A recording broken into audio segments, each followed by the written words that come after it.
MTA International, reaching the corners of the earth.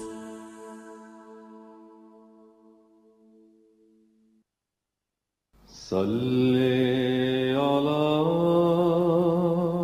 رسولنا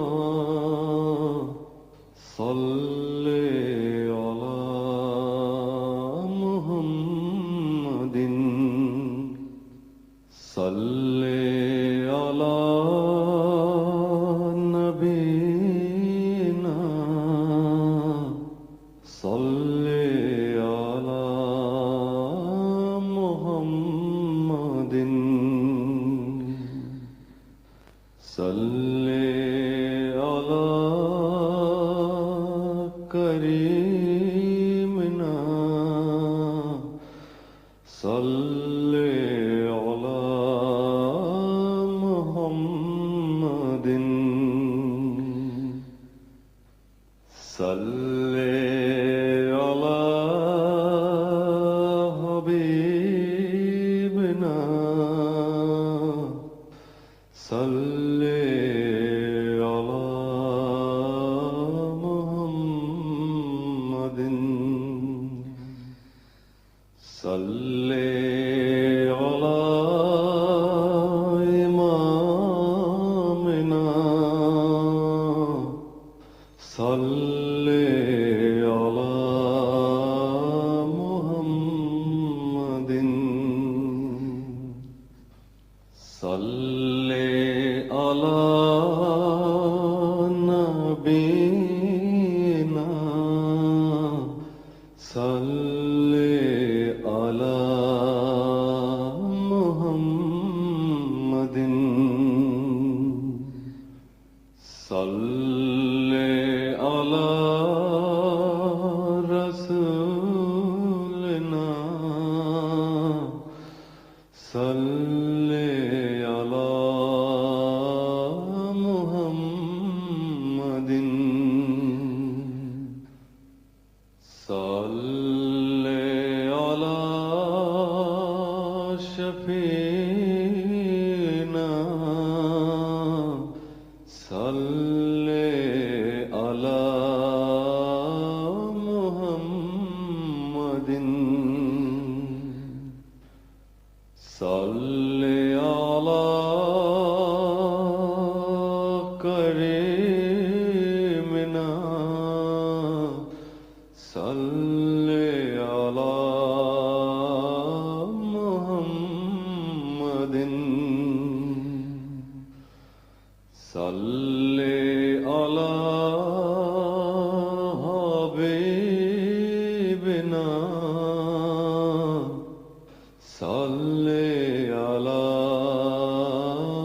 محمد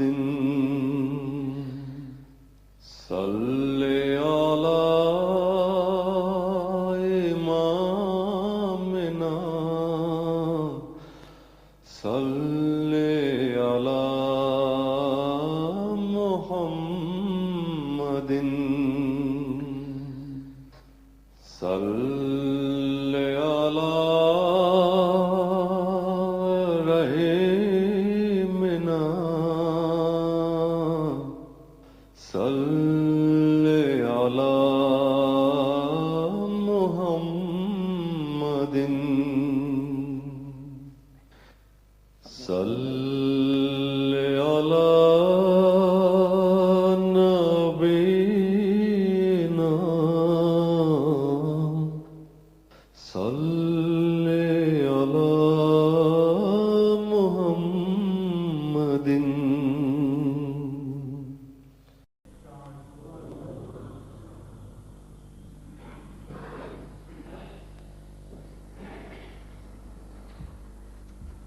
السلام علیکم ورحمۃ اللہ. اذان دے دیں.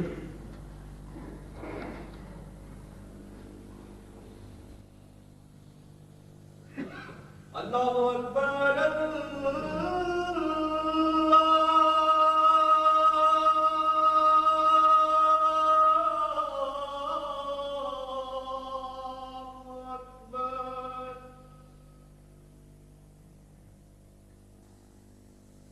اللہ اکبر اللہ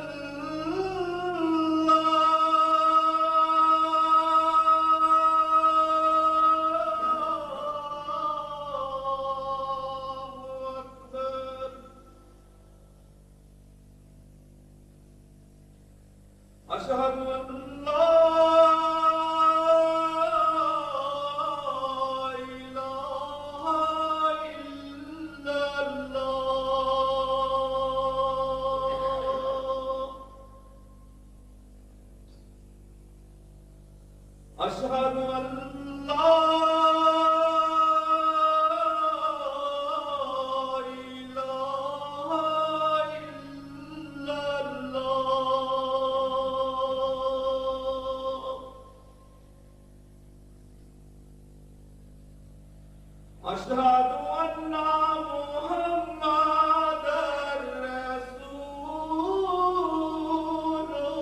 الله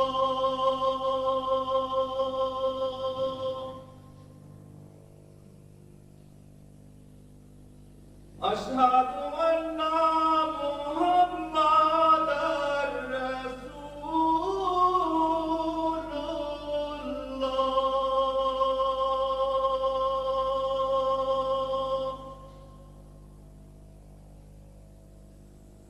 حي على الصلاة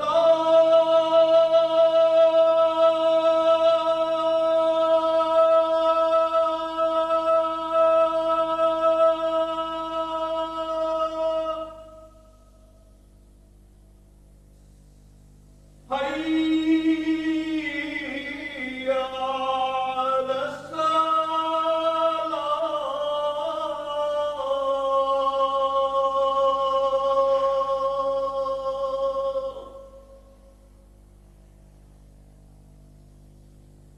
حي على الفلاح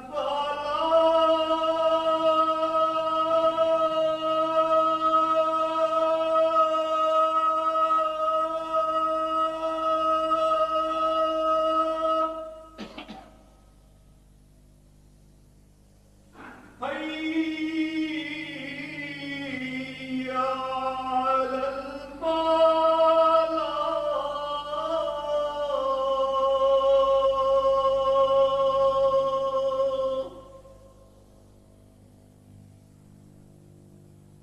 الله أكبر الله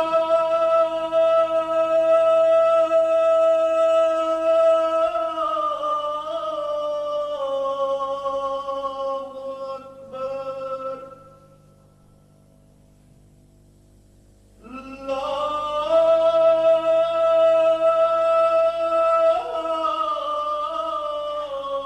إله إلا الله أشهد أن لا إله إلا الله وحده لا شريك له وأشهد أن محمدا عبده ورسوله أما بعد فأعوذ بالله من الشيطان الرجيم بسم الله الرحمن الرحيم الحمد لله رب العالمين الرحمن الرحيم مالك يوم الدين إياك نعبد وإياك نستعين اهدنا الصراط المستقيم صراط الذين أنعمت عليهم غير المغضوب عليهم ولا الضالين ومن كل شيء خلقنا زوجين لعلكم تذكرون ففروا إلى الله إني لكم منه نذير مبين ولا تجعلوا مع الله إلها آخر إني لكم منه نذير مبين سورہ زاریات آیت 50 تا 52۔ آج بھی اللہ تعالیٰ کے فضل کے ساتھ دنیا بھر میں جماعت کی مختلف تنظیموں کے اجتماعات یا تربیتی جلسے ہو رہے ہیں۔ دن بدن جماعتوں میں یہ شوق بڑھتا جا رہا ہے کہ ان کے جلسوں اور ان کے مختلف اجتماعات کا ذکر بھی خطبے کے ذریعے ساری دنیا کی جماعتوں تک پہنچے، اور اس طرح ان تقریبات میں ان کو سب دنیا کی دعائیں میسر آئیں۔ آج کچھ اجتماع کل سے شروع ہیں، کچھ آج سے، کچھ کل سے شروع ہوں گے۔ جو اجتماعات کل سے شروع ہو چکے ہیں اور آج جمعے کے بعد ختم ہونے ہیں، ان میں سے مجلس انصار اللہ ضلع گجرات کا سالانہ اجتماع ہے، خدام الحمدیہ ٹیکسلا ہے، خدام الحمدیہ ضلع ساہیوال ہے، خدام الحمدیہ ضلع خانیوال ہے، اور فیصل آباد کی دارالذکر کی مجلس۔ وہ مقامات جہاں آج سے یہ دینی اجتماعات شروع ہو رہے ہیں، ان میں مجلس خدام الحمدیہ جاپان ہے، لجنہ امائلہ جاپان ہے، اور جلسہ سالانہ جماعت احمدیہ کا تنزانیہ کا سالانہ جلسہ ہو رہا ہے، اور مجلس خدام الحمدیہ ضلع لاہور کا ایک روزہ اجتماع ہے، اور مجلس اطفال الحمدیہ ضلع کراچی کا اجتماع ہے۔ اسی طرح خدام الحمدیہ بیوت الحمد ربوہ نے بھی درخواست کی ہے کہ ہمیں بھی یاد رکھا جائے۔ وہ مقامات جہاں کل سے اجتماعات شروع ہو رہے ہیں، ان میں جماعت احمدیہ سری لنکا، مجلس انصار اللہ سوئٹزرلینڈ جن کا دوسرا سالانہ اجتماع ہے، لجنہ امائلہ کینیا اور لجنہ امائلہ ضلع بدین کا پہلا سالانہ اجتماع ہے۔ اسی طرح مجلس انصار اللہ ربوہ کا بھی 25 ستمبر سے سالانہ اجتماع شروع ہو رہا ہے۔ لجنہ امائلہ ناصرات الحمدیہ لاہور کے اجتماعات 30 ستمبر کو ہوں گے۔ اس سے پہلے کا جمعہ کیونکہ آج ہی بنتا ہے، اگلے جمعے سے پہلے ہو جائے گا، اس لیے ان کو بھی دعا میں شامل رکھیں۔ جہاں تک پیغامات کا تعلق ہے، ان سب اجتماعات کے لیے کوئی الگ پیغامات تو اب بھیجنے ممکن نہیں ہیں، اور اس کثرت سے اجتماعات ویسے بھی اب منعقد ہو رہے ہیں کہ ناممکن ہے کہ ہر اجتماع کے لیے الگ الگ پیغام بھیجے جائیں۔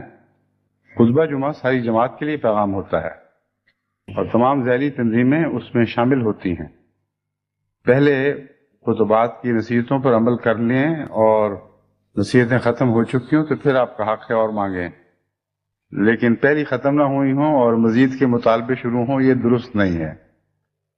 اس لیے ہر جمعے کا خطبہ آپ سب کے لیے جنہوں نے پیغام کا مطالبہ کیا ہے، اور ساری دنیا کی جماعت کے لیے قدر واحد کے طور پر ایک پیغام ہو جاتا ہے، اور اسی کو اپنا پیغام سمجھیں۔ یہ آیت کریمہ جس کی میں نے تلاوت کی ہے، اس کا دنیا سے بھاگ کر اللہ کی طرف جانے سے تعلق ہے۔ اس سے پہلے جو سلسلہ خطبات کا شروع تھا، اس میں توحید کا مضمون بیان تھا کہ توحید کس کو کہتے ہیں، اور جس طرح حضرت اقدس مسیح موعود علیہ الصلوۃ والسلام ہم سے توقع رکھتے ہیں کہ توحید کا اس طرح حق ادا کرو جیسے کہ توحید کا حق ادا کرنے کا ہوا کرتا ہے، اس شان کے ساتھ توحید پر قائم ہو۔ اس کے بعد دوسری نصیحت حضرت مسیح موعود علیہ السلام نے یہ فرمائی تھی کہ اللہ تعالیٰ کے ساتھ تبتل میں بھی ویسا ہی رنگ اختیار کرو۔ تبتل کا مطلب ہوتا ہے ایک چیز سے کٹ کر الگ ہو جانا، اس تنے سے کلیتاً جدائی۔ بطلا یہ عربی کے دو ماضی کے صیغے ہیں، دونوں کا مطلب ایک ہی ہے، ایک میں ذرا شدت پائی جاتی ہے، بطلا کے اندر مضمون وہی ہے، کسی کو کاٹ دیا، کسی کو کاٹ کر الگ کر دیا، جدا کر دیا۔ اور تبتل کا مطلب ہوتا ہے خود کٹ کر الگ ہو جانا، اور عربی لغات میں تبتل کو خالصتاً اللہ کے لیے ظاہر کیا گیا ہے، کیونکہ قرآن کریم سے یہ حوالہ ملا ہے، اس لیے لغات بھی اس کو یہی بیان کرتی ہیں کہ تبتل سے مراد دنیا سے کٹ کر یا غیر اللہ سے کٹ کر خالصتاً اللہ کا ہو جانا ہے۔ جب میں نے حضرت مسیح موعود علیہ السلام کا یہ اقتباس پڑھا تو مجھے کچھ تعجب ہوا، کیونکہ میرے ذہن میں یہ تھا کہ تبتل پہلے ہوتا ہے اور توحید کے ساتھ تعلق و وابستگی تبتل کے بعد قائم ہوتے ہیں۔ تو حضرت مسیح موعود علیہ السلام نے کسی گہری حکمت کی وجہ سے توحید کو پہلے رکھا ہے اور تبتل کو بعد میں رکھا ہے۔ بعد میں جو میں نے غور کیا مجھے یہ بات پوری طرح سمجھ بھی آتی گئی اور پورے یقین کے ساتھ دل میں گڑتی چلی گئی کہ حضرت اقدس مسیح موعود علیہ الصلوۃ والسلام نے جو ترتیب بدلی ہے یہ آپ کے عارف باللہ ہونے کا ایک عظیم نشان ہے، اور جتنا گہرا غور کریں اس مضمون پر اتنا ہی یہ بات کھلتی چلی جاتی ہے کہ اصل تبتل یعنی غیر اللہ سے کٹنا خدا کے وجود سے پیوند کے نتیجے میں حاصل ہوتا ہے، اس کے بغیر نہیں ہو سکتا۔ محض ایک خلا کے لیے کوئی چیز چھلانگ نہیں مارا کرتی۔ جب تک دوسری طرف کوئی ایسا قدم تھامنے کی جگہ دکھائی نہ دے جس پر پاؤں رکھ کر پچھلی طرف سے پاؤں اٹھایا جا سکے، کوئی معقول آدمی وہ قدم نہیں اٹھا سکتا۔ اسی لیے جب وہ زمیندار پیوند کرتے ہیں تو ایک شاخ کو اپنی اصل شاخ سے کچھ دیر جوڑا رہنے دیتے ہیں، دوسری سے جوڑ دیتے ہیں۔ جب وہ دیکھ لیتے ہیں کہ دوسری شاخ سے اس کا پیوند پختہ ہو گیا ہے پھر پہلی سے کاٹ دیتے ہیں۔ تو حضرت اقدس مسیح موعود علیہ الصلوۃ والسلام نے اس ترتیب کو اسی حکمت کے پیش نظر بدلا، ہمیں یہ سمجھایا کہ تمہیں سچا تبتل نصیب ہو ہی نہیں سکتا جب تک خدا واحد و یگانہ سے پہلے سچا پیار نہ ہو۔ وہ تعلق قائم ہوگا تو تبتل کی توفیق ملے گی، ورنہ تبتل محض ایک نام کا تبتل رہے گا۔ بس اس معنی میں انہی معنوں سے تعلق میں نے وہ آیت کریمہ آپ کے سامنے تلاوت کی تھی جو سورہ الذاریات سے لی گئی ہے۔ اللہ تعالیٰ فرماتا ہے وَمِن كُلِّ شَيْءٍ خَلَقْنَا زَوْجَيْنِ لَعَلَّكُمْ تَذَكَّرُونَ، کہ ہم نے ہر چیز کے جوڑے پیدا کیے ہیں تاکہ تم نصیحت پکڑو۔ جوڑے پیدا کرنے کا تعلق ایک کی دوسرے سے وابستگی میں مضمر ہے۔ ایک جوڑا تبھی کہا جاتا ہے جب ایک کا دوسرے سے تعلق ہو اور آپس میں مناسبت پائی جائے اور ایک طبی فطری جوڑ دکھائی دے، اس کے بغیر کسی چیز کو جوڑا قرار نہیں دیا جا سکتا۔ تو فرمایا اس پر غور کرو، ہم نے جو ہر چیز کے جوڑے پیدا کیے ہیں یہ ایک ایسا مضمون ہے جس پہ تمہیں گہرا تفکر کرنا چاہیے اور غور کرنا چاہیے۔ یہ تنبیہ کرنے کے بعد کہ بات جو ہم کرنے لگے ہیں گہرے غور کی بات ہے، فرماتا ہے فَفِرُّوا إِلَى اللَّهِ، اس اللہ کی طرف دوڑو۔ اب تعجب کی بات ہے کہ دنیا میں جوڑے پیدا کیے ہیں، اس کے نتیجے میں اللہ کی طرف کیوں دوڑیں؟ اسی لیے اس تعجب کے مقام کو حل کرنے کے لیے ذہن کو بیدار فرمایا، یہ کہہ کر لعلکم تذکرون، جو بات ہم کہہ رہے ہیں بہت گہری حکمت کی بات ہے، غور کرو گے تو سمجھ آئے گی۔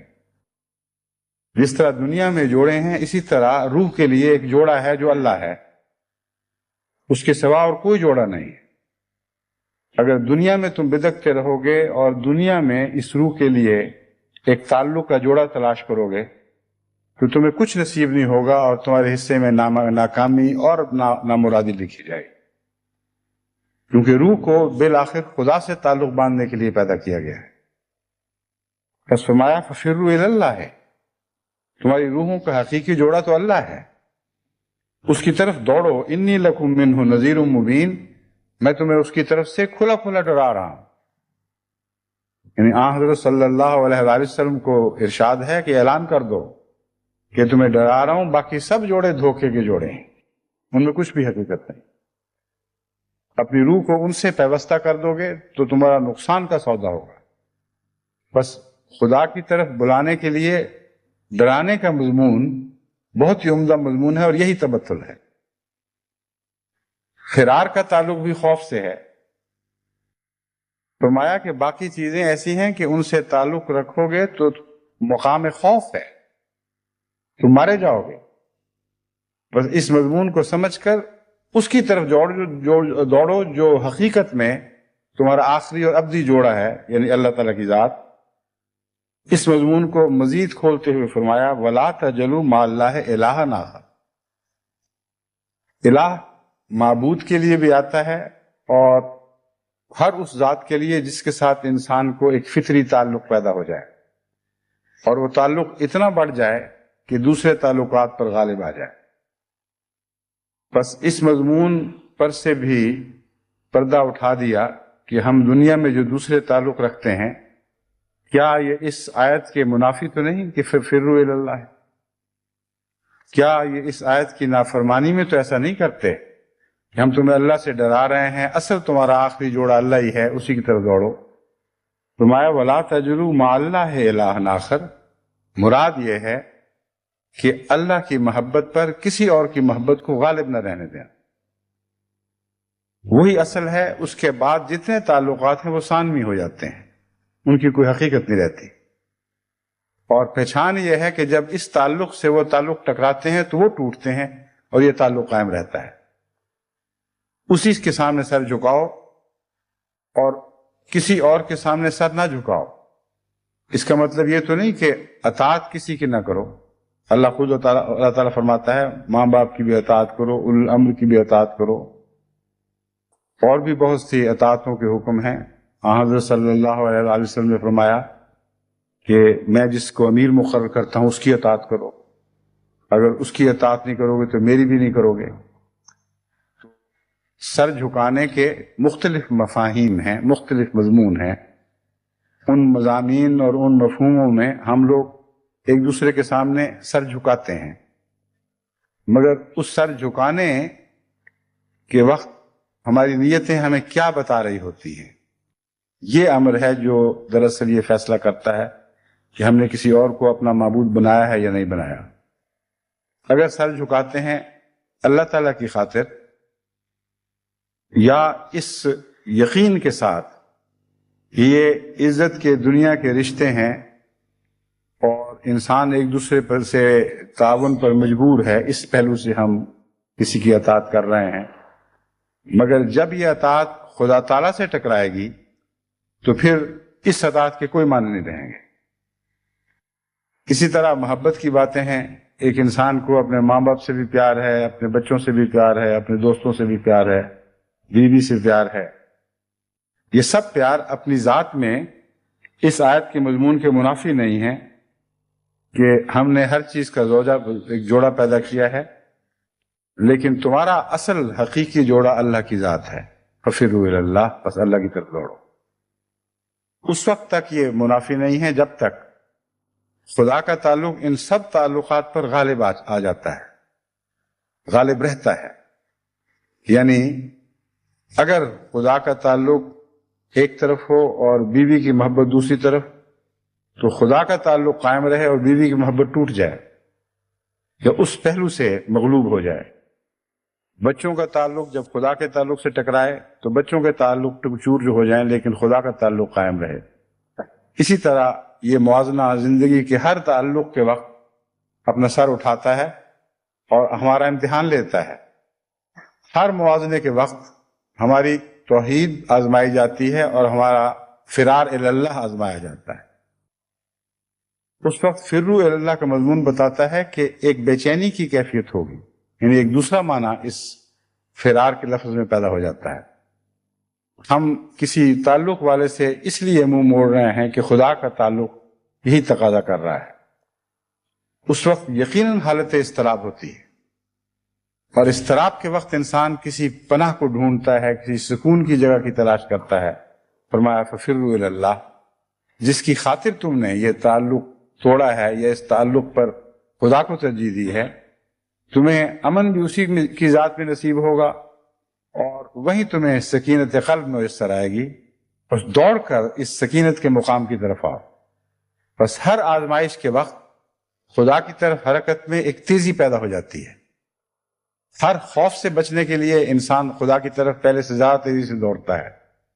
بس یہ مضمون ہے کہ جب تم اللہ تعالیٰ کا عرفان حاصل کر لو تو پھر ہر طرف سے ایک فرار کا سلسلہ شروع ہو جائے گا جو لامتناہی ہوگا۔ مختلف وقتوں میں مختلف تعلقات میں تم آزمائے جاؤ گے، اور وہ جو حقیقتاً اللہ تعالیٰ کا عرفان رکھتا ہے، اس کی توحید کا قائل ہے، اس کو ایک ہی جائے فرار دکھائی دے گی اور کوئی جائے فرار نہیں۔ اس کے برعکس جو اللہ سے بھاگتے ہیں ان کو شش جہات میں ہر طرف فرار کی راہیں دکھائی دیتی ہیں. ہر غیر اللہ جہاں جہاں بھی ہوگا وہ خدا سے بھاگ کر امن کی جگہ دکھائی دیتی ہے، لیکن ہر جگہ اس کو سراب پاتا ہے، اس میں کوئی بھی حقیقت نہیں دیکھتا، یہاں تک کہ خدا تعالیٰ کی تقدیر اس پر غالب آ جاتی ہے اور اس کی سزا کا وقت آ جاتا ہے. بس یہ مضمون ہے تبتل اللہ کا، جس کو حضرت اقدس مسیح موعود علیہ الصلوۃ والسلام نے توحید کے بعد رکھا، کیونکہ توحید کا عرفان نہ ہو اور اس سے گہرا تعلق نہ ہو تو بھاگنے کی جگہ کوئی خدا تعالیٰ کی ذات کی طرف بھاگنے کا مضمون پیدا ہی نہیں ہوتا. بھاگتا تو انسان خوف کے مقام سے امن کے مقام کی طرف ہے. جب امن کے مقام کا پتہ ہی نہ ہو کہ ہے کون سا، اس وقت تک اس کی طرف بھاگ نہیں سکتا. اور پھر امن کے مقام کا جب ہر دوسرے مقام سے موازنہ ہو رہا ہے تو ہر دوسرے مقام سے انسان خدا کی طرف بھاگے گا، اور یقینی طور پر قطعی طور پر اس کے علم میں یہ جائے امن رہنی چاہیے، ہمیشہ اس کے پیش نظر رہنی چاہیے. لوگ بعض دفعہ کسی خاص خطرے کے وقت خاص جگہ کو اپنی امن کے لیے مقرر کر لیا کرتے ہیں. جنگیں ہوتی ہیں تو بتایا جاتا ہے کہ تم زیر زمین کوئی پناہ گاہ کھود لو اور اس کو مضبوط کر لو، اس میں ضرورت کی چیزیں اکٹھی کر لو، اور یاد رکھو اس کے رستے پتہ کر لو کون سے ہیں. جب خوف کا الارم بجے گا تمہیں دوڑ کر وہاں جانا ہے. اسی طرح جب جہازوں وغیرہ میں آپ سفر کرتے ہیں تو آپ کو بتایا جاتا ہے، مختلف وقتوں میں اعلانات ہوتے ہیں کہ خطرہ ہو تو مقام امن کیا ہے، کس طرف ہے، کون سے رستے سے آپ وہاں پہنچیں گے. سمندری جہازوں میں بھی یہ چیزیں لکھی جاتی ہیں. تو قرآن کریم کا اعلان دیکھیں کتنا عظیم الشان ہے. فرمایا ہر دوسری چیز سے خطرہ ہے. تم خطرے کی حالت میں زندگی بسر کر رہے ہو، تمہیں بارہا یہ فیصلہ کرنا پڑے گا کہ ہم نے دوڑنا ہے. ہم تمہیں بتاتے ہیں اے محمد تو اعلان کر دے انی لکم منہ نذیر مبین کی طرف سے یہ انذار کرنے کے لیے مقرر فرمایا گیا. جس طرح مقرر لوگ تمام مسافروں کی توجہ اپنی طرف کھینچتے ہیں اور کہتے ہیں سنو یہ بڑا ضروری اعلان ہے، غور سے سن لو اور اپنی امن کی جگہوں کو اچھی طرح پہچان لو. بس یہ اتنا عظیم الشان اعلان ہے کہ خوف سے بچنے کا اس سے بہتر اعلان کبھی دنیا میں اس شان کے ساتھ نہیں کیا گیا. اور زوجین کے مضمون کو بیان کرنے کے بعد جو یہ اعلان ہے، اس نے بتا دیا کہ ہر دوسرے تعلق سے خوف ہے، اور اس میں بہت گہری حکمت کا راز ہے. ہر تعلق یقیناً مقام خوف ہے. وہ تعلق کئی طرح سے خوف اپنے اندر رکھتا ہے. توقعات بڑی ہوتی ہیں، وہ ٹوٹ جاتی ہیں.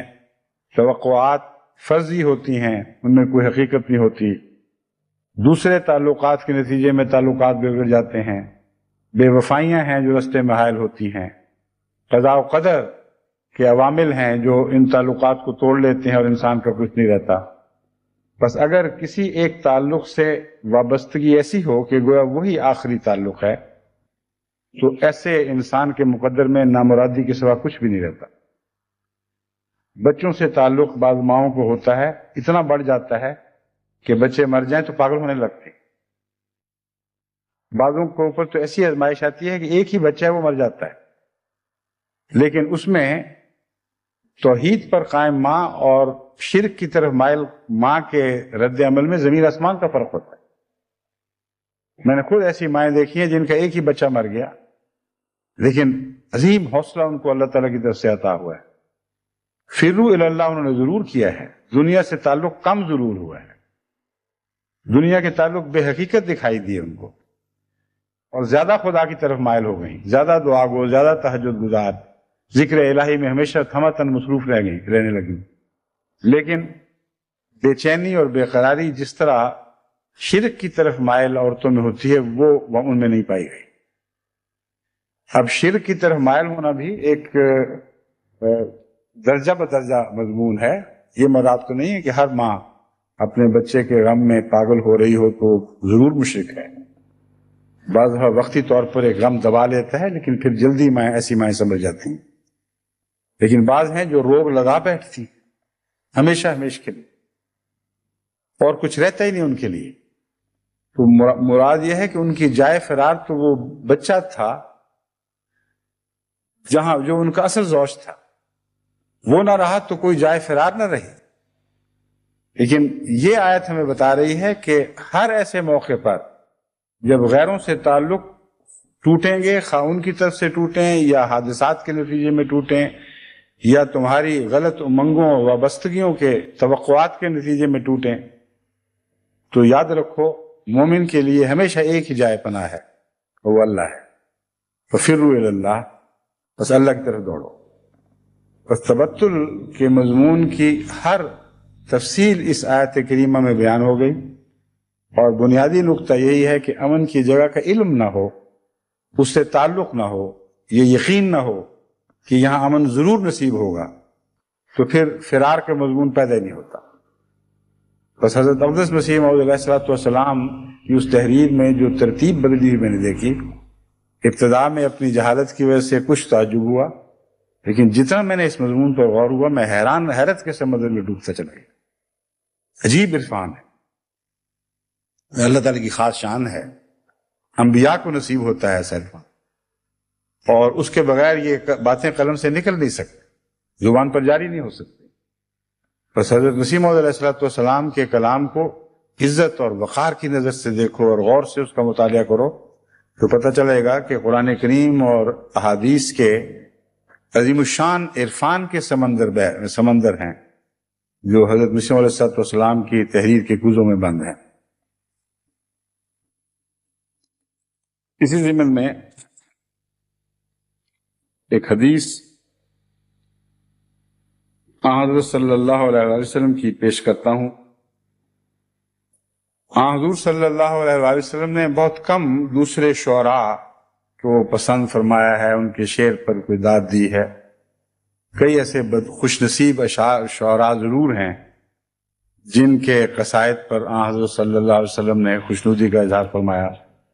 ایک ایسا قصیدہ بردہ کے نام سے مشہور ہے، کیونکہ حضور صلی اللہ علیہ وسلم نے اس شاعر کو اپنی چادر عطا فرما دی تھی انعام کے طور پر.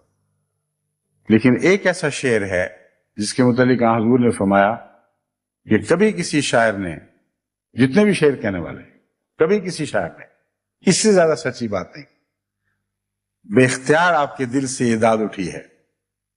اور وہ لبید کا شعر ہے. لبید کہتا ہے الا کل شیء ما خلا اللہ باطل، خبردار غور سے سن لو، اللہ کے سوا ہر دوسری چیز باطل ہے، ایک ہی حق ہے. حضرت صلی اللہ علیہ وسلم کے عشق کے نتیجے میں یہ شعر ایسا دل پر لگا ہے کہ بے اختیار دل سے داد اٹھی ہے کہ واہ واہ کیا کلام، کہ کبھی کسی شاعر نے اس سے زیادہ سچی بات نہیں.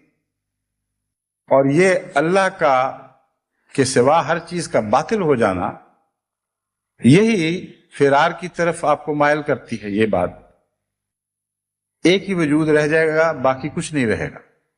ایک مستقبل میں بھی اس کے معنی سب تعلق بیکار چلے جائیں گے، کوئی ساتھ نہیں دے گا. صرف ایک اللہ کا تعلق ہے جس کے ساتھ آپ باقی سفر ہیں، ہمیشگی کا سفر ہے، تو اس کی طرف دوڑو. جس سواری پر چڑھ کر آپ نجات کا سفر اختیار کر سکتے ہیں، جبکہ خطرہ ہو کہ سیلاب آنے والا ہے، جبکہ خطرہ ہو کہ جنگلی درندے وہاں راہ پانے والے ہیں اس علاقے میں، جبکہ خطرہ ہو کہ ڈاکو آئیں گے یا فوج کشی ہوگی، ان سب حالات میں وہ سواری جو امن کے مقام کی طرف لے جاتی ہے، وہی ایک سواری ہے جس کا ذکر اس شعر میں ملتا ہے. الا کل شیء ما خلا اللہ باطل، خبردار خدا کے سوا ہر دوسری چیز باطل.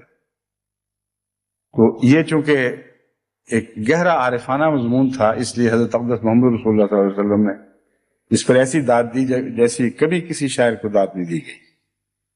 اور بڑے ہی خوش نصیب ہے لبید کہ سب سے زیادہ عارف باللہ نے اس کو داد دی ہے، اور ایک ایسی مثال ہے، ایسی بات ہوئی ہے جس کی کوئی مثال دنیا میں آپ کو دکھائی نہیں دے گی۔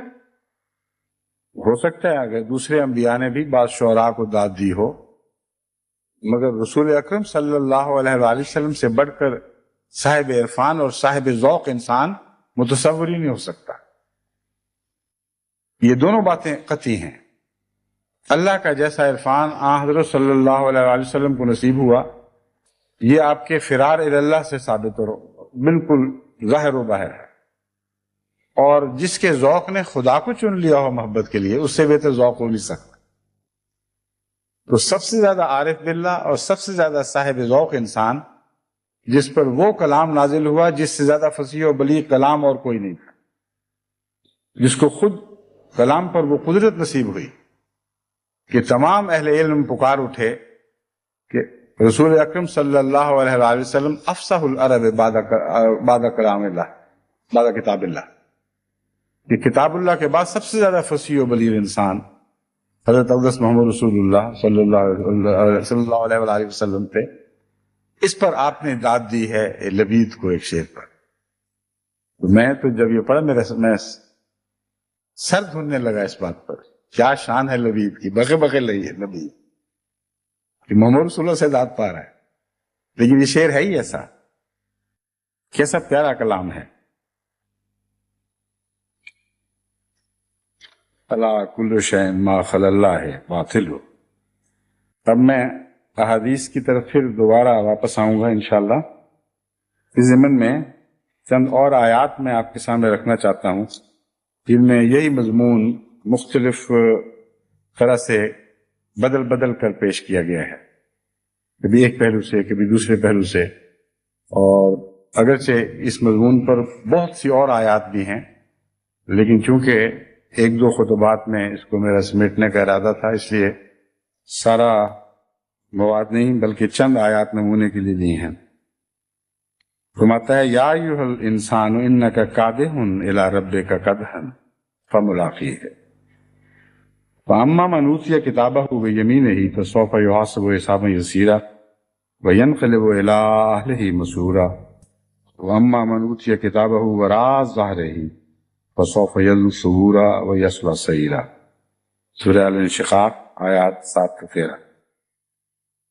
اس کی پہلی آیت ہے جو خصوصیت سے پیش نظر ہے، باقی اس کے نتائج ہیں جو دیگر آیات میں بعد کی آیات میں بیان فرمائے گئے ہیں۔ فرمایا یا ایھا الانسان، اے انسان، انک کادح الی ربک کدحا، تو پوری کوشش اور زور لگا کر جد و جہد کے ساتھ اپنی رب کی طرف جانے والا ہے۔ فملاقیہ ہے، بس خوشخبری ہو کہ تو ضرور اس سے مل جائے گا۔ یہاں اس آیت کا اطلاق مختلف اللہ تعالیٰ کے بندوں پر مختلف رنگ میں ہوتا ہے۔ جہاں تک حضرت اقدس محمد مصطفیٰ صلی اللہ علیہ وآلہ وسلم کا تعلق ہے، اول اطلاق حضور صلی اللہ علیہ وآلہ وسلم کی ذات پر ہے، اور اس کے معنی دوسرے انسانوں پر اطلاق کے معنوں کے مقابل پر بہت ہی زیادہ رفیع شان ہے۔ یعنی یہی آیت ادنا حال انسان پر بھی اطلاق پاتی ہے اور اعلیٰ پر بھی پاتی ہے، اور ایسا کلام ہے کہ ہر اطلاق کے مطابق اپنے مضمون بدلتی ہے اور ہر اطلاق کے مطابق ڈھلتی چلی جاتی ہے۔ حضور صلی اللہ علیہ وآلہ وسلم پر جب اس کا اطلاق کیا جائے جو اول مخاطب ہیں، تو یہ مطلب ہے کہ اے انسان کامل، الانسان، جو فی الحقیقت انسان کہلانے کا مستحق ہے، جو تمام انسانیت کا خلاصہ اور تمام انسانیت کا مرجع ہے، تمام انسانیت کا معراج ہے۔ انک کادح الی ربک کدحا، تیرے لیے تو اس کے سوا ہے ہی کچھ نہیں کہ اپنی تمام تر طاقتیں، ہر وہ صلاحیت جو اللہ تعالیٰ نے عطا فرمائی ہے، وہ اللہ کے لقاء کی خاطر صرف کر دے اور اسی میں اپنی ساری قوتوں کو ہلاک کر دے، کچھ بھی نہ باقی چھوڑے، تمام جان کے ساتھ، تمام شعور کے ساتھ، تمام ہمت کے ساتھ اپنے وقت کے ہر لمحہ کو اللہ کے لیے وقف رکھے۔ یہ تیرا مقدر ہے، تو نے اس کے سوا کرنا کچھ نہیں۔ انک کادح، تو ہے ہی ایسا، یہ مطلب بنتا ہے، اس کے سوا تجھ سے کچھ ہو ہی نہیں سکتا. فملاقی ہے، بس خوشخبری ہو کہ تو وہ ہے جو ضرور اپنے رب سے ملے. اور ملاقی ہے میں کوئی بات کی خوشخبری نہیں ہے، بلکہ ہر آن ہر کوشش کے نتیجے میں یہ خوشخبری ہے. قادر الی رب کا مطلب یہ ہے کہ ساری زندگی یہی جد و جہد ہے، یہی تلاش ہے. تو یہ جو پیغام ہے خوشخبری کا، مراد یہ نہیں ہے کہ جب تیری جد و جہد ختم ہو جائے گی تب تو خدا سے ملے گا. حضرت صلی اللہ علیہ وآلہ وسلم کی صورت میں جب یہ آیت آپ پر اطلاق پاتی ہے، مضمون یہ بن جاتا ہے کہ تیری ہر کوشش تجھے خدا سے ملائے گی. ہر لمحہ تو خدا کی ایک نئی شان دیکھے گا، نیا جلوہ تجھ پر ظاہر ہوگا. وَلَلْآخِرَةُ خَيْرٌ لَكَ مِنَ الْأُولَىٰ کا مضمون اس کے ساتھ مل کر ایک نئی شان میں ظاہر ہوتا ہے. کن معنوں میں تیری آخرت پہلے سے بہتر ہے کہ ہر لمحہ جو نئی جد و جہد تو خدا کے حصول کی خاطر کرتا ہے، ہر لمحہ تجھے اللہ ایک نئی شان کے ساتھ دکھائی دے گا. دوسرا اس کا اطلاق عام ہے اور وہ بھی پھر درجہ بدرجہ ہے. ادنا اطلاق اس کا یہ بنے گا کہ وہ انسان جس کو عرفان الہی نہ ہو اور اللہ کی طرف جانا چاہے، اس کا یہ سفر بڑا کٹھن ہو جاتا ہے. ایک ہے عرفان کے نتیجے میں خدا کی طرف دوڑنا، اس میں بھی ایک بڑی شدید مشقت پائی جاتی ہے. مشقت ان معنوں میں کہ جیسے محبوب کی طرف دوڑنے کے لیے انسان صحیح کرتا ہے اور ہر تیزی کو بھی سستی سمجھ رہا ہوتا ہے، ہر تیزی کو بھی سست روی سمجھ رہا ہوتا ہے. وہ اپنی طرف سے پورا زور لگا رہا ہے لیکن سمجھتا ہے زور ہی نہیں لگ رہا ابھی کچھ. وہ فاصلے جیسے میں چاہتا ہوں ویسے طے نہیں ہو رہا ہے. تو یہاں کتھن کا مطلب ہے کہ محبوب سامنے دکھائی دے رہا ہے، پوری زور سے اس کی طرف بڑھ رہا ہوں، لیکن جس تیزی سے بڑھنا چاہتا ہوں وہ تیزی ابھی پوری پیدا نہیں ہوئی. پھر اور انسان زور لگاتا ہے، پھر اور زور لگاتا ہے. اور ایک یہ ہے کہ جس کے سامنے ایک مبہم سا تصور ہے، یقینی طور پر قطعی حالت میں اس محبوب سے ابھی نہ آشنائی ہوئی ہے، نہ اس کا حسن پوری طرح جلوہ گر ہوا ہے، لیکن عقیدتاً یہ تسلیم کر بیٹھا ہے کہ خدا ہے، اور عقیدتاً یہ مان چکا ہے کہ اس خدا کی طرف بڑے بغیر میری نجات نہیں ہے. یہ سالک کے سفر کا آغاز ہے جو اس طرح ہوتا ہے. بس فرمایا انکا کادھن الی رب کا کدھن، تجھے بڑی محنت کی ضرورت پڑے گی، بڑی مشکلات سامنے آئیں گی. ہر قدم جو خدا کی طرف اٹھے گا کسی اور جانب سے پرے ہٹائے گا، اور یہ ہے جو دراصل تبتل کا مضمون ہے.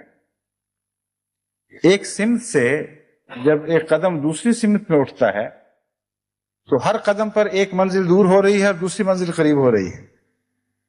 اپنے تعلقات کی ہر منزل سے خدا کی طرف کا سفر بڑے ہی مشقت کا سفر ہے، بڑی جانکاری کی ضرورت ہے، بہت محنت چاہیے، بڑی قربانیاں درپیش ہیں. فرمایا انکا کادھن الی رب کا کدھن، اے انسان تو نے اللہ کی طرف سفر اختیار کرنا تو ہے، جس نے بھی کرنا ہے، مگر یاد رکھو بڑا مشکل کا سفر ہے. لیکن ایک چیز ہے جو تجھے سہارا دے گی، اور وہ چیز یہ خدا کا یقینی وعدہ ہے کہ خواہ تم مشکل ڈال کر سفر کرو، خدا وعدہ کرتا ہے کہ آخر وہ تم سے ملاقات کر لے گا اور تمہاری یہ کوشش رائے گاہ نہیں جائے گی. بس تبتل کے دو پہلو، تبتل کی دو انتہائیں اس آیت میں بیان ہو گئیں. ایک تبتل کی انتہا حضرت محمد رسول اللہ صلی اللہ علیہ وآلہ وسلم کے تبتل کی انتہا ہے، اس میں پیچھے سے کھینچنے والا کوئی رستہ نہیں تھا، کسی اور منزل کا خیال نہیں تھا جو قدم تھام رہا تھا. کوئی محبوب ایسا وطن نہیں تھا جسے چھوڑ کر اللہ کی طرف ہجرت فرما رہے تھے. ایک ہی کشش تھی اور وہ صرف ایک اللہ کی کشش تھی، اور باقی سب رسے ٹوٹ چکے ہیں پہلے ہی. بس تبتل یہاں ایسا تبتل ہے کہ جیسے محبوب کی طرف ایک روح از خود اڑتی ہوئی چلی جاتی ہے اور غیر کے روکنے کا کوئی سوال ہی پیدا نہیں ہوتا. اور ایک وہ تبتل ہے جو ابتدائی سفر کرنے والا کے تبتل ہے، اسے ہر منزل پر دوسروں سے تعلق کاٹنے پڑتے ہیں، بندھن توڑنے پڑتے ہیں، مشکل زمین پر قدم رکھتا ہے، پاؤں دھستے ہیں، زمین وہی روکتی ہے، لیکن زور لگا کر آگے بڑھتا ہے۔ دونوں کا انجام تو وہی ہے کہ خدا ملے گا، لیکن بڑا فرق ہے۔ کہاں وہ مضمون کے اڑتی ہوئی روح حرکت کر رہی ہے، جیسے حضرت مسیح موعود علیہ الصلوۃ والسلام فرماتے ہیں کہ میرے آقا میری روح تیری طرف اڑتی ہوئی چلی جا رہی۔ وہی مضمون حضرت صلی اللہ علیہ وسلم کی ذات میں اس آیت کے اطلاق سے پیدا ہوتا ہے، اور ہم جیسے عاجز انسانوں کی کو رستے کی مشکلات سے آگاہ کرتا ہے۔ فرماتا ہے کہ یہ سفر آسان کرنا ہے تو ملاقات کا خیال غالب رکھو، یہ پیش نظر رکھو کہ تم سے ایک وعدہ ہے کہ اللہ تم سے ضرور ملاقات کر لے گا۔ اور یہاں بھی قدم قدم کا مضمون صادق آتا ہے۔ تمام وہ لوگ جو دنیا سے تعلق توڑ کر، یعنی ان معنوں میں جن معنوں میں پہلے میں بیان کر چکا ہوں، آئندہ بھی کچھ کروں گا، خدا کی طرف حرکت کر رہے ہوتے ہیں، ان کو کچھ نہ کچھ تومے کے طور پر ان کی محنت کی جزا ساتھ ساتھ مل رہی ہوتی ہے، ورنہ محض عدم تعلق سے ایک خیالی محبوب کی طرف حرکت ممکن ہی نہیں ہے۔ تھوڑا تھوڑا تعلق جب وہ دنیا سے توڑتے ہیں تو وہیں ایک قسم کی ملاقات اللہ سے حاصل کر لیتے ہیں، اور اللہ تعالیٰ اپنے پیار سے ان پر ضرور جلوہ گر ہوتا ہے۔ اگر یہ نہ ہو تو یہ سفر ناممکن ہو جائے۔ بس وہ لوگ جو سالک ہیں اور آغاز سفر میں ہیں، ان کو بھی یہ بات یاد رکھنی چاہیے کہ اگر ان کی محنت کا پھل ساتھ ساتھ نہیں ملتا تو ان کی محنت درست نہیں ہے، اس میں ضرور خامیاں ہیں۔ ان کو غلط فہمی ہے کہ وہ دنیا سے تعلق توڑ کر خدا کی طرف جا رہے ہیں، کیونکہ ملاقی ہے کا وعدہ صرف آخرت کا وعدہ نہیں، بلکہ ہر کوشش کے نتیجے میں ملنے والے اللہ تعالیٰ کے لقاء کے انعامات ہیں، جو انسان کو ساتھ ساتھ کچھ نہ کچھ ضرور نصیب ہوتے رہتے ہیں۔ بس یہ آیت کریمہ اس تبتل کے مضمون میں ایک بہت عظیم مرتبہ رکھتی ہے اور اس کے سارے پہلوؤں کو بیان فرماتی ہے۔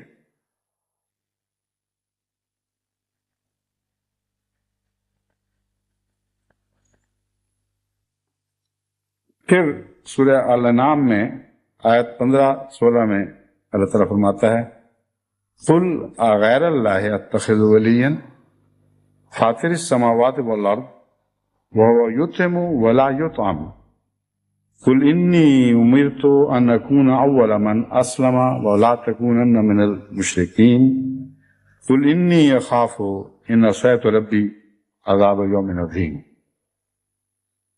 قُلْ أَغَيْرَ اللَّهِ أَتَّخِذُ وَلِيًّا، اے محمد تو یہ اعلان کر دے کہ میں اللہ کے سوا کوئی ولی کیسے ڈھونڈوں؟ اس کا سوال ہی کیا پیدا ہوتا ہے؟ فاطر السماوات والارض، وہی ہے جس نے زمین و آسمان کو پیدا کیا ہے، اس کے سوا کوئی پیدا کرنے والا ہے ہی نہیں، تو کسی اور کی درگاہ کی طرف ذہن جا کیسے سکتا ہے؟ اس کے سوا ہے ہی کوئی نہیں۔ بس یہاں بھی غیر اللہ سے تعلق توڑنے سے پہلے ایک فاطر کے وجود کا تصور ضروری ہے جو انسان کا مددگار بنتا ہے، اور ہمیں یہ آیت رستہ سکھاتی ہے کہ اللہ تعالیٰ سے کی خاطر غیروں سے تعلق توڑنا ہو تو اللہ تعالیٰ کی مثبت صفات پر غور کرو، اس کے نتیجے میں غیر اللہ سے تعلق ٹوٹے گا، محض ایک خیالی چھلانگ نہیں لگائی جا سکتی۔ اس سفر کو قرآن کریم نے ایک اور آیت میں یوں بیان فرمایا ہے ان فی خلق السماوات والارض واختلاف اللیل والنہار لآیات لأولی الالباب، اہل عقل کے لیے نشانیاں ہیں، اور اہل عقل جوں جوں اس مضمون کو سمجھتے چلے جاتے ہیں کہ خالق فاطر یعنی ابتدا میں پیدا کرنے والا اور خالق اس میں نئے تنوعات کرتے چلے جانے والا، وہ ایک ہی وجود ہے، تو پھر غیر اللہ سے طبیعت ہٹتی چلی جاتی ہے، اس سے تعلق مدھم پڑتا چلا جاتا ہے۔ اور اس سفر کے بعد یعنی سفر کے دوران غور کے نتیجے میں ہر غور کے بعد ان کی فطرت یہ آواز دیتی ہے کہ اے خدا تیرے سوا اور کوئی نہیں ہے، سبحانک فقنا عذاب النار، یہ دنیا باطل ہے، اگر تو نے ہم پر احسان نہ فرمایا تو ہمارا اس دنیا سے تعلق ایک عذاب کا تعلق بن جائے گا، یہ آگ ہی آگ ہے اگر تو نہ ہو۔ اس آیت کے متعلق پہلے بھی میں بیان کر چکا ہوں مختلف وقتوں میں، اس لیے پوری آیت پڑھ کر تفسیر نہیں کرتا، لیکن اس تعلق میں آپ کو یاد کراتا ہوں کہ یہ وہی مضمون ہے قل غیر اللہ اتخذ ولیا فاطر السماوات والارض، کہ فاطر السماوات والارض کی قدرتوں پر غور کرنے کے نتیجے میں انسان اللہ کی طرف مائل ہوتا ہے تو پھر دنیا سے تعلق ایک نیا رنگ اختیار کرتا ہے، اور اس تعلق کے بڑھنے کو انسان آگ سمجھتا ہے اور اس تعلق کو باطل قرار دیتا ہے، اور جانتا ہے کہ اگر اس تعلق کو حقیقی بنا لیا تو پھر میرا ٹھکانہ آگ کے سوا کچھ نہیں، اس کا انجام آگ کے سوا کچھ نہیں، اور پھر اللہ کی طرف دوڑنے کا مضمون اس سے نکلتا ہے۔ پھر فرمایا وَهُوَ يُطْعِمُ وَلَا يُطْعَمُ، وہ ذات ہے جو کھلاتی ہے اور اس کو کوئی چیز نہیں کھلاتی، مستغنی بھی ہے وہ، اگر اس سے تعلق جوڑو گے تو ہر قسم کا رزق تمہیں عطا ہوگا۔ یطعمو میں صرف کھانا مراد نہیں بلکہ توانائی کی ساری قسمیں آ جاتی ہیں، کیونکہ طعام دراصل انسان کے لیے قوت مہیا کرتا ہے، یعنی زندہ رہنے کی طاقت، اور دیگر سب توانائی کھانے سے ملتی ہے۔ تو روحانی معنوں میں بھی یہاں طعام کا ذکر فرما دیا گیا، ہوا یطعمو، اس سے ہر طرح کی توانائی نصیب ہوتی ہے، اور تمہاری کسی توانائی کی اس کو ضرورت نہیں ہے، اس لیے اس سے تعلق توڑو گے تو توانائی سے محروم رہ جاؤ گے، اور اس کا کوئی نقصان نہیں ہے۔ اس لیے یہ نہ سمجھو کہ خدا تعالیٰ اپنے حرص میں اپنے کسی فائدے کے لیے تمہیں بلاتا ہے، تمہارے فائدے کے لیے تمہیں بلاتا ہے، اس لیے ایسے خدا کی طرف دوڑو جس کے بغیر تمہاری حقیقی بقا ہو ہی نہیں سکتی۔ فرمایا قل انی امرت ان اکون اول من اسلم، اور فرمایا کہ مجھے حکم دیا گیا ہے ان اکون اول من اسلم، کہ میں اسلام لانے والوں میں سب سے پہلا ہو جاؤں۔ اب یہ عظیم الشان ایک انعام ہے حضرت محمد رسول اللہ صلی اللہ علیہ وسلم کی ذات پر کہ سب پہلوں سے آپ کے اسلام کو پہلے قرار دے دیا۔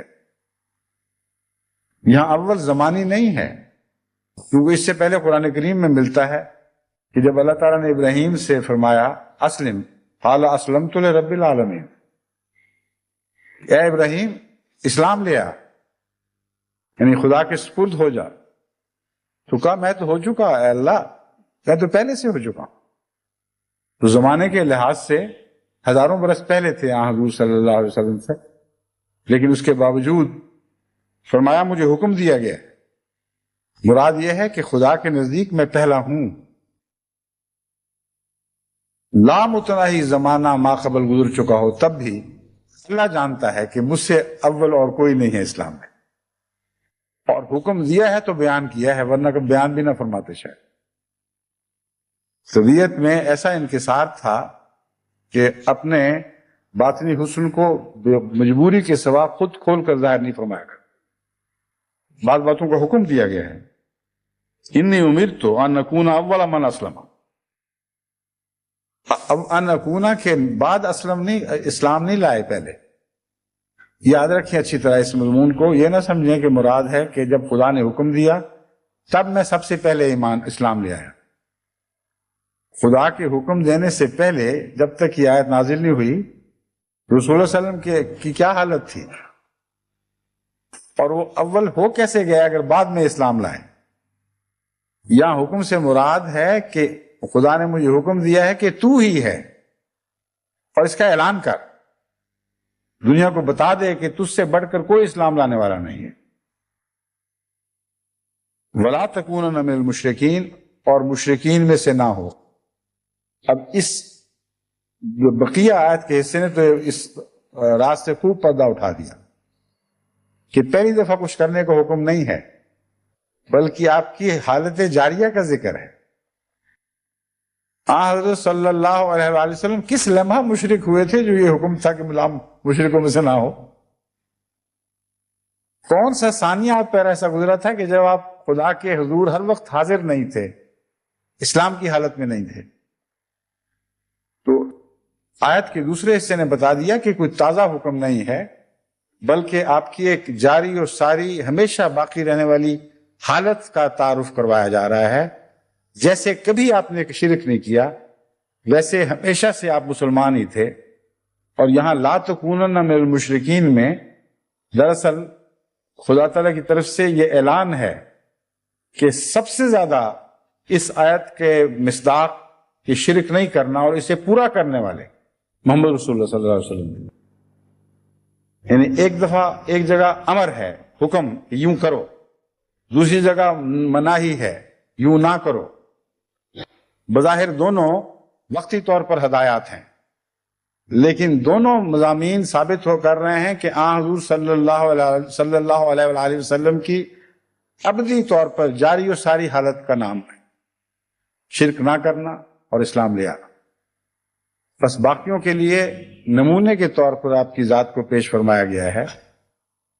اور ایک مضمون اس سے یہ بھی نکلتا ہے کہ اللہ تعالیٰ جو حکم دیتا ہے اسی کو دیتا ہے اصل میں، جو اس کا مصداق۔ ویسے تو سب کو حکم ہے، مگر جو خدا کے حکم نہیں مانتے وہ خدا کی عبودیت سے باہر نکل چکے ہوتے ہیں۔ اور حکم میں اصل مراد وہی ہوتا ہے جو سب سے زیادہ اس پر عمل کرنے والا۔ ان معنوں میں اس آیت کا مطلب یہ ہوگا کہ رسول اکرم صلی اللہ علیہ وآلہ وسلم کو جب خدا نے فرمایا کہ مشرکوں میں سے نہ ہو، تو یہی وہ بندہ ہے جو سب سے زیادہ شرک سے نفرت کرنے والا اور شرک سے پرہیز کرنے والا تھا۔ اس سے بڑھ کر یہ مناہی کسی اور ذات پر صادق نہیں آتی تھی، بس خدا نے اس کو چنا ہے کہنے کے لیے، اور اس کے حوالے سے تم سب کو حکم ہے۔ اسلام کا حکم بھی حضور کے حوالے سے ہے کیونکہ آپ اول ہو گئے، اور اسی اولیت میں شرک نہ کرنے کی اولیت بھی داخل ہو گئی۔ بس جو ان دونوں مضامین میں اول ہے اس کے پیچھے لگو، اس کی پیروی کرو، اس سے سیکھو۔ قُلْ إِنِّي أَخَافُ إِنْ عَصَيْتُ رَبِّي عَذَابَ يَوْمٍ عَظِيمٍ، کہہ دے ان سے کہ میں اس بات سے بہت خائف رہتا ہوں، اگر میں نے اللہ تعالیٰ کی معصیت کی تو ایک یوم عظیم کا عذاب بھی ہے جو سامنے کھڑا ہے۔ اگر حضرت صلی اللہ علیہ وآلہ وسلم ہر وقت خدا سے اس بات میں خائف رہتے ہیں کہ ایک یوم عظیم کا عذاب سامنے کھڑا ہے، جن کے متعلق اللہ یہ گواہی دے چکا ہے کہ اسلام نہ لانے والوں میں سب سے اول ہے، شرک نہ کرنے والوں میں سب سے اول ہے، تو باقیوں کا کیا حال ہونا چاہیے؟ انی لکم منہ نذیر مبین کا مضمون مزید سمجھ آیا کہ آپ کو کیوں چنا ہے۔ خدا کی طرف سے ڈرانے کے لیے اس کو چنا گیا جو سب سے زیادہ خدا سے ڈرتا، اور خدا سے ڈرنے کے نتیجے میں خدا سے دور نہیں جا رہا بلکہ خدا کی طرف آ رہا ہے۔ بس ڈرنے کا یہ مفہوم ہے جو ہمیشہ پیش نظر رہنا چاہیے۔ خدا سے ڈرنے کا مطلب یہ ہے کہ خدا جن باتوں سے دور کر ہوتا ہے، جن باتوں کے نتیجے میں تمہیں پرے پھینک دیتا ہے یا تم اس سے پرے ہٹ جاتے، ان باتوں سے ڈرو تو تم خدا کی طرف دوڑو گے۔ اور یہی تقویٰ کا مضمون ہے، یہی تبتل کا مضمون ہے جس کے مختلف پہلو اس آیت کریمہ میں بیان ہوئے ہیں۔ پھر اللہ تعالیٰ فرماتا ہے سورہ طور آیت 44، ام لہم الہ غیر اللہ سبحان اللہ عما یشرکون، کیا ان کے لیے اللہ کے سوا کوئی معبود ہے بھی؟ ہے کون؟ ساری کائنات خدا کے سوا خالی پڑی ہے۔ سبحان اللہ عما یشرکون، اللہ ان باتوں سے بہت پاک ہے جن باتوں کا وہ شرک کرتے ہیں۔ یعنی ہر قسم کے شرک کے مضمون سے اللہ تعالیٰ منزہ ہے اور پاک ہے۔ اور اس کا شرک ہو ہی نہیں سکتا. اس لیے شرک محض خلا کا ہے، جہالت کا ہے، کچھ بھی نہیں ہے، یوں ہی فرضی باتیں ہیں، اس کے سوا کچھ بھی حقیقت نہیں. سبحان اللہ عما یشرکون، اللہ ان باتوں سے بہت بلند ہے جن باتوں میں اس کا شریک ٹھہرایا جا رہا ہے. فسبحان اللہ حین تمسون وحین تصبحون، سبحان کا مضمون اب دوسری طرح کھول رہا ہے تفصیل کے ساتھ. یہاں فرمایا سبحان اللہ ہے، اللہ تعالیٰ ان باتوں سے پاک ہے جن میں شرک ٹھہرایا جا رہا ہے. وہ کون سی باتیں ہیں؟ اس کو یہ آیت کھولتی ہے، ان باتوں کو یہ کھولتی ہے. سبحان اللہ حین تمسون وحین تصبحون، اللہ کی ذات کی پاکیزگی، اس کی سبحانیت اس طرح تم پر کھلتی چلی جائے گی کہ جب تم صبح میں داخل ہو رہے ہو اور غور کرو تو صبح ہے ہی خدا کی، اس کے سوا کوئی نہیں ہے جو اندھیروں سے روشنی میں لانے والا ہو. جب دن کی سختیوں سے رات کے آرام میں داخل ہو رہے ہو تو اس وقت بھی تمہیں یہی دکھائی دے گا کہ اللہ کے سوا اور کچھ بھی نہیں ہے.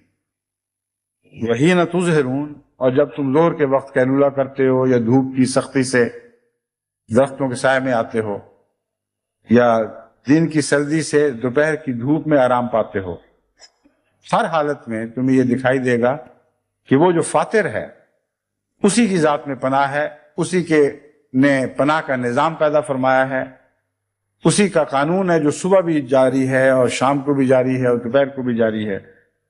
تو سبحان کا مضمون بتاتا ہے کہ ان میں صرف ایک خدا ہی ہے، خدا کے سوا کسی کا دخل ہی نہیں ہے. اب دنیا میں ایک دہریہ سائنسدان بھی یہ کہنے پر تو بہرحال مجبور ہے کہ اس نظام کائنات میں کسی اور کا ہاتھ نہیں.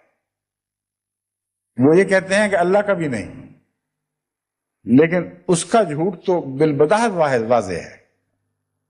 لیکن یہ تو اقرار کرتے ہیں کہ کوئی اور بہرحال نہیں. آئنسٹائن نے جب اس بات پر غور کیا تو وہ خدا کا قائل ان معنوں میں ضرور ہو گیا کہ ایسا کامل نظام، ایسا توازن اس کائنات میں، اتنا خوبصورت توازن خدا کے سوا ہو نہیں سکتا. بس ان خدا دانوں میں سے وہ بھی ہے جن کو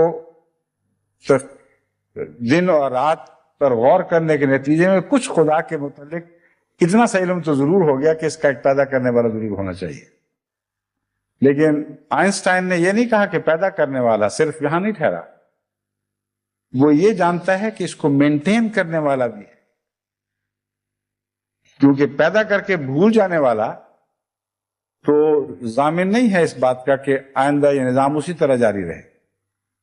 پر آئنسٹائن کے اس فکرے سے مجھ پر یہ تاثر ہوا کہ اتنا صاحب عقل ضرور تھا کہ کائنات پر غور کرنے کے نتیجے میں ایک خالق کو ہی نہیں پہچانا بلکہ ایسے خالق کو پہچانا جس کا نظام، جاری نظام میں دخل ہے اور وہ نگران ہے اس بات پر کہ یہ توازن بگڑے نا.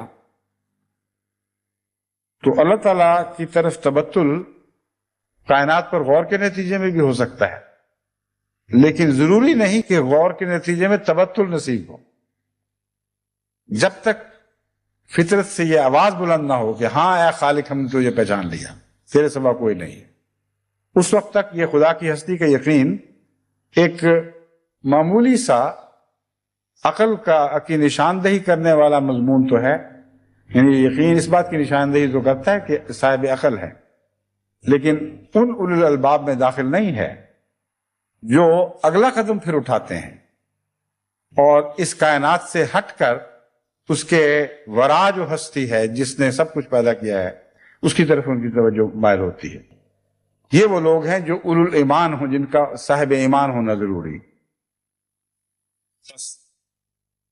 تبتل کی مختلف قسمیں ہیں، میں انشاءاللہ آئندہ خطبے میں مزید تبتل کے مضمون پر روشنی ڈالوں گا اور حضرت اقدس محمد مصطفیٰ صلی اللہ علیہ وسلم یہ حدیث کے حوالے سے ان آیات کی اور تشریحات آپ کے سامنے پیش کروں گا.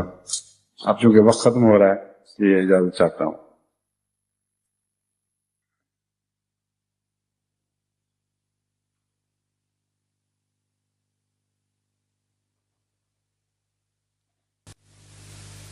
الحمد لله نحمده ونستعينه ونستغفره ونؤمن به ونتوكل عليه ونعوذ بالله من شرور أنفسنا ومن سيئات أعمالنا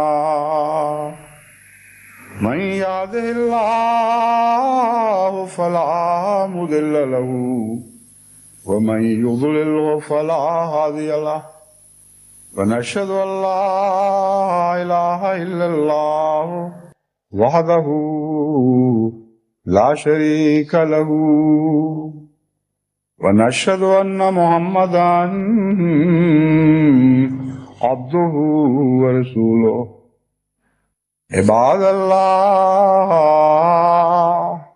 رحمكم الله إن الله يأمر بالعدل والإحسان وإيتاء ذي القربى وينهى عن الفحشاء والمنكر والبغي يعظكم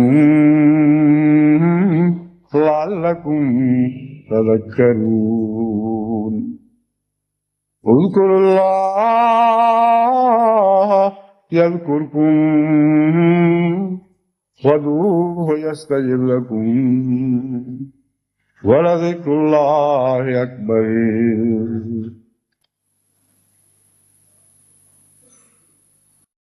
ما كان